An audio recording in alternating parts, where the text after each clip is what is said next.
On parle d'expérience hors du corps. On parle en anglais donc out of body experience, expérience de sortie du corps. On parle de phénomènes de vision à distance, dont on a parlé ce matin déjà avec Fabrice. On parle de phénomènes de clairvoyance, qui est parfois assimilé à la vision à distance. On parle de clairaudience. Il y a encore d'autres phénomènes que tu produis, notamment en termes de soins, de thérapie, etc. On peut peut-être l'aborder également. Comment est-ce que toi, tu définis, tu distingues ces différents phénomènes finalement? Alors, comment distinguer ces différents phénomènes pour moi? Déjà, en ce qui concerne la sortir du corps, le phénomène de sensation de sortir du corps, j'ai la capacité, depuis que je suis petit, à avoir cette possibilité d'avoir la sensation qu'une partie de moi peut se décaler de mon corps et partir dans un endroit où ce dernier ne se trouve pas. Donc ça me permet d'être pleinement conscient dans un autre endroit que l'endroit où se trouve mon corps. Ça, c'est la sortie hors du corps. J'ai plus de notion d'être dans mon corps ou dans le lieu où se trouve mon corps, mais dans le lieu où cette partie de conscience, cette parcelle de conscience va se projeter. Après, les phénomènes de vision à distance ou de remote viewing, ça a été très bien expliqué par Fabrice ce matin. C'est je pars d'une sorte de souvenir ou effectivement, exactement comme elle l'a expliqué, de l'étape 1. Pour moi, c'est plutôt un souvenir généralement, parce que lorsque je fais une vision à distance, c'est dans un endroit que je connais déjà. Je pars d'un souvenir et puis après, tout autour se construit en fait la scène. En fait, c'est non pas une partie de ma conscience qui va vers l'endroit, c'est l'endroit qui vient à moi. J'ai acquis justement cette envie de toujours vérifier ce que je vis, et c'est pour ça aussi que je fais ces protocoles de recherche avec Sylvie et Claude Charles comment on va dire, pour essayer d'objectiver ce que je vis.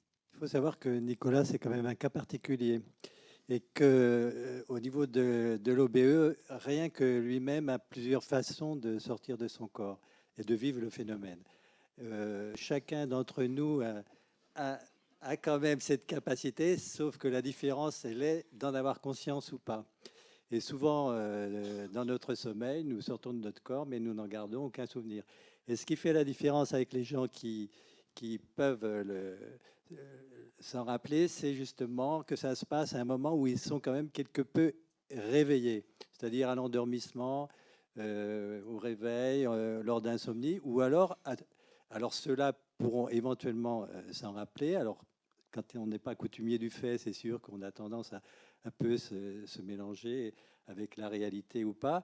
Et puis, par contre, les personnes qui vivent ça dans la journée, eux, ont vraiment la conscience de vivre le phénomène. Et si c'est justement par rapport à un événement traumatisant, le phénomène devient d'autant plus traumatisant à vivre. Et c'est là où ça peut se compliquer. Oui. Alors, moi, j'avais lu justement que le traumatisme, ça pouvait être aussi un facteur déclenchant, en fait, que dans l'enfance, si on avait subi des abus, des traumatismes, des violences diverses et variées, c'était un mécanisme de défense qui se mettait en place. C'est pas exclusif, Oui. mais oui. Il peut y avoir un terrain favorable. Souvent, d'ailleurs, nous, on constate à travers toutes les personnes qu'on peut recevoir que souvent, les traumatismes de l'enfance ont permis aux personnes, pour échapper un peu à la souffrance sujette à ces souffrances, de pouvoir développer des capacités de dissociation et de décorporation. Alors Sylvie, l'expérience de hors du corps, c'est aussi très souvent la première étape finalement d'une expérience de mort imminente. C'est comme ça que toi tu t'y es intéressé à la base aussi, parce que tu voulais, c'est la partie de l'expérience de mort imminente finalement qu'on peut justement chercher à objectiver. C'est comme ça que ça a débuté, toutes ces recherches? Oui, parce que moi j'ai découvert il y a maintenant 25 ans les expériences de mort imminente, et ça m'a tout de suite fascinée en tant que biologiste, puisque j'étais surtout étonnée que ça ne suscite pas plus d'intérêt dans les milieux scientifiques qui étaient les miens. Et donc j'ai créé ce centre dont tu as parlé, Noésis, en 99. Et assez vite, j'ai rencontré des gens comme Nicolas qui vivaient ce phénomène de sortie hors du corps, mais sans situation de mort imminente. Et donc là, je me dis effectivement, il y a le moyen tout d'un coup de pouvoir objectiver cette phase de l'expérience, parce que l'expérience de mort imminente, la plus grande partie, on ne peut pas la distinguer d'un rêve ou d'une hallucination. Enfin, voilà, on entre dans quelque chose de complètement subjectif, alors que cette étape de la sortie hors du corps, voilà, il y avait moyen de mettre en place tout un protocole vraiment scientifique, rigoureux, pour essayer de vérifier la réalité du phénomène, voir si on était justement on avait affaire à quelque chose qui était de l'ordre de l'hallucination, ou bien si on touchait à quelque chose d'autre. Donc c'est vrai que depuis le début, moi, c'était mon rêve, c'était un jour de pouvoir réaliser cette expérience dans des conditions de laboratoire. Il y a un autre truc que je trouve fascinant aussi dans ton vécu, c'est que quand tu es donc hors du corps, tu as cette sensation finalement de ne plus être toi-même et de ne plus être individualisé finalement, et que tu es l'objet, enfin que tu es la pièce dans laquelle tu te trouves, que tu ne fais qu'un avec tout ce qui est présent devant toi. Comment est-ce que toi tu peux décrire ça? Je trouve que tu le décris très bien.